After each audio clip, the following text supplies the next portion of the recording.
CM साहब और सभी वो शानदार कार्यक्रम यहाँ पे रखा है। इतनी धूप में, इतनी गर्मी में आप बिल्कुल शांतिपूर्वक ढंग से यहाँ पे बैठे रहे, हमारे सारे नेताओं की बात सुनी।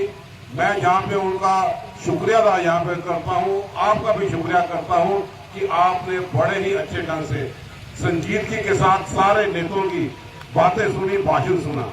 हमारे सारे नेता जो इस वक्त मंच पे मौजूद है, ओके, आज उन ताकतों से लड़ने के लिए जा रही है और आज उसका विकल्प सुचेतगढ़ में जो नई वेव उसमें करंट पैदा होगी और उसका श्रेय भी करण भगत जी इनके तमाम सारे साथियों पर जाता है कि सारे लोग मिलके, कहीं पे भी कोई पार्टी की लाइकिंग डिसलाइकिंग नहीं है, सब लोग इस मंच पे हैं।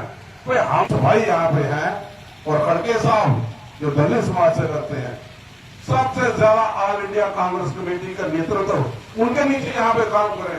कांग्रेस मजबूत महसूस करती है कि दलित समाज का आगे होना बहुत जरूरी है और ऑल इंडिया कांग्रेस कमेटी का अध्यक्ष जिनके माध्यम से जब वो बोले कोई नहीं है, क्योंकि वो जिंदा लाशें बन चुके हैं। जो आत्मा में जो जख्म भाजपा ने यहाँ पे दिए हैं, मुंह में ताला लगाए, एक आवाज नहीं बोल सकते। बड़े के स्टैच्यू के बाद धरने देते रहे, कोई ट्रांसफर पॉलिसी बढ़ा दो, टारगेट किले का निशाना बने। जितेंद्र सिंह के मुंह से भी लफ्ज नहीं निकाला कि 10 साल के बाद उनको वापस अपने घरों में भेज दो। कहां पे कांग्रेस साहब बना दिए जिन्होंने उसके बाद पार्टीबाजी के से ऊपर उठ के जो लोगों को स्मार्ट मीटर को लेके, टोल प्लाजा उसकी महंगाई को लेके, लेकिन 200 रुपया कम करते हैं कि हमने बहुत बड़ा तूफान खड़ा कर दिया। भाई 1200 रुपए का सिलेंडर, उसके लिए कदम यहाँ पे उठाए।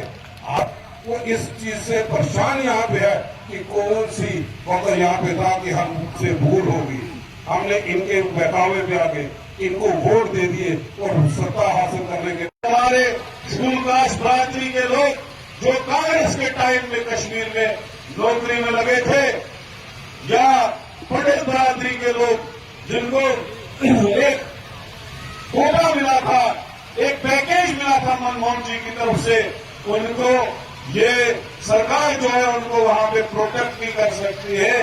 क्या है ऐसी सरकार?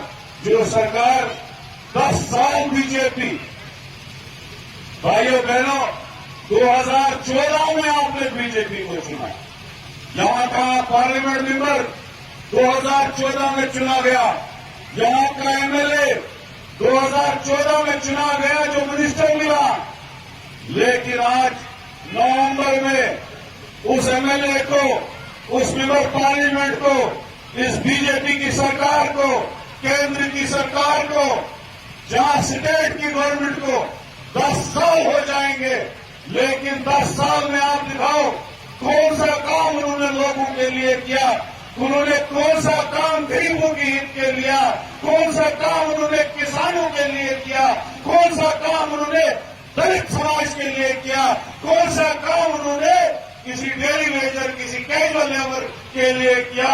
देखो आप 10 साल में, भगवान सिंह जी यहां कह रहे थे कि दिखाओ 10 साल में कितनी नौकरियां बीजेपी ने लगाई।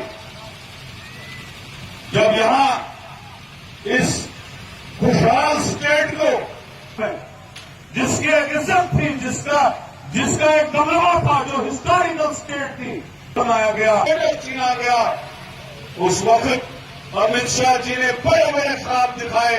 आपने भी देखा होगा जिस दिन दफा 370 हटा स्टेट को यूटी बनाया गया, अमित शाह जी पार्लियामेंट में खड़ा हुए, बोला यहां इंडस्ट्रियां आएंगी, यहां बेरोजगारी बहुत है, हम बेरोजगारी को खत्म करेंगे, यहां एजुकेशन में प्रॉब्लम है, हम एजुकेशन को बूस्ट करेंगे, हम हेल्थ सेक्टर को बूस्ट करेंगे, यहां पे दूध की नदियां बहेंगी, ये जम्मू कश्मीर पता नहीं कहां पहुंचेगा। तब से भी 5 साल काम बीजेपी ने किया कि हमारी रियासत दिल करके यूटी बनाया गया, जिसके लोगों का वो बीजेपी के दफ्तर के सामने 10 साल से धरने पे बैठे हैं। कल आपने देखा पीएचईपी टेलीविजन कैसे कसम खा रहे थे कि मरेंगे हमारा परिवार, जिंदगी में कभी बीजेपी को वोट नहीं देगा, क्योंकि वो लोग थक गए, उन लोगों का बुरा हाल हुआ, उन्होंने लाठियां खाई, उन पे केस लग गए।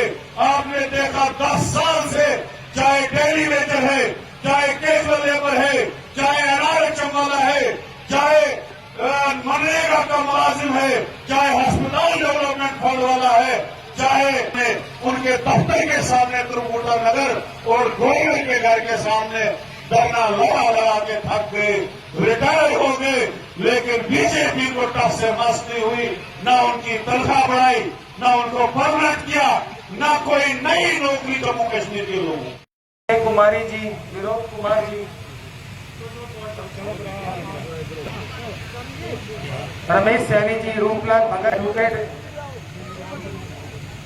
श्यामलाल भगत, एडवोकेट श्यामलाल भगत,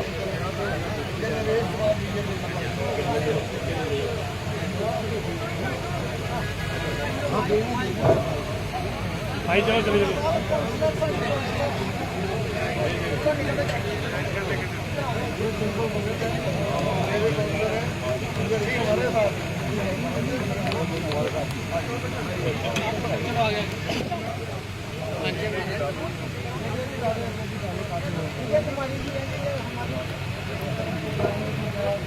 टुकड़ा साहब और टुकड़ा साहब और टकोतरा जी होनी है ना बिच बढ़ियो दियो यार दियो भल्ला साहब दी नहीं है इथों दियो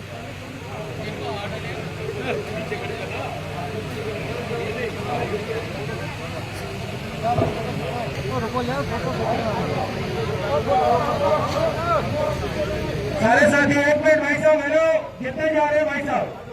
यहाँ देखिए इधर, वो टेंट के नीचे इधर आ जाइए सब, यहाँ जाइए सब, हाथ जोड़ के विनती है, जितने भाई वहाँ खड़े हैं, जिनके साथ वो लोग हैं उनको बुला के लाइए।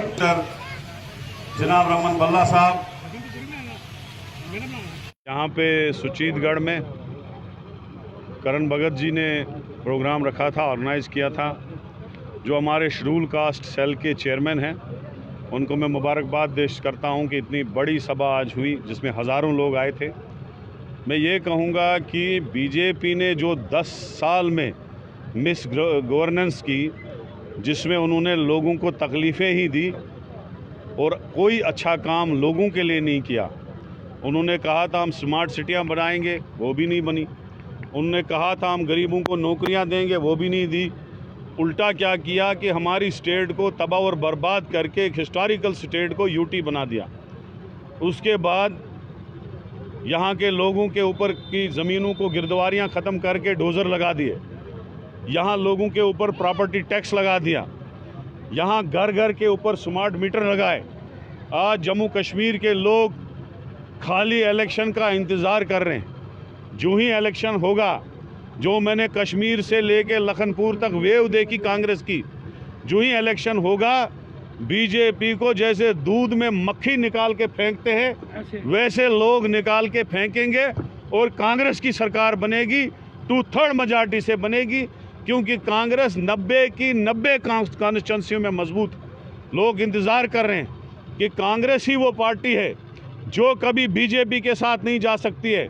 बाकी पार्टियां, कुछ दलाल पार्टियां बीजेपी के साथ आज से ही मिली हुई हैं, जिनको आज सेंटर में मेंबरशिप मिल रही है, और कुछ पार्टियां पहले भी बीजेपी के साथ रही हैं। तो लिहाजा आज भरोसा अगर किसी पार्टी पे है जो बीजेपी के साथ नहीं जा सकती है, जो बीजेपी को हरा सकती है, जो गरीबों के लिए काम कर सकती है, जो किसानों का कर्जा माफ़ कर सकती है, जो बेरोज़गार नौजवानों को रोज़गार दे सकती है, जो 500 रुपये सिलेंडर दे सकती है, जो लोगों के हित के लिए काम कर सकती है, प्रॉपर्टी टैक्स ख़त्म कर सकती है, गरीबों को गिरदवारियाँ जो ज़मीनें हैं वो वापस दे सकती है, वो कांग्रेस पार्टी है। कांग्रेस पार्टी को, गरीबों को, बेवाओं को, यतीमों को, जो दलित समाज के लोग हैं, गरीबों को एक ही उम्मीद है कि कांग्रेस पार्टी हमारे लिए खड़ा उतरेगी। आने वाले इलेक्शन में आप देखेंगे कि कांग्रेस पार्टी स्वीप करेगी जम्मू कश्मीर में इलेक्शन। मैंने कोई हमला नहीं बोला, मैंने सच्चाई बोली कि उस आदमी ने 50 साल कांग्रेस में खाया और आज बीजेपी का चमचा बन गया है और बीजेपी के साथ वो अलायंस में है। आज मेंबरशिप भी उसको वो जो दिल्ली में मिली है, राष्ट्रपति, पूर्व राष्ट्रपति की अध्यक्षता में जो 1 नेशन 1 इलेक्शन वाली कमेटी बनी है, वो इसीलिए गिफ्ट में मिली है कि वो बीजेपी का, मोदी जी का चहेता है। यहाँ पे लोगों को आके बेवकूफ़ बनाते हैं, तभी उनको पब्लिक में बोलना ज़रूरी होता है ताकि पब्लिक अवेयर हो जाए, इसलिए हम बोलते हैं। Thank you.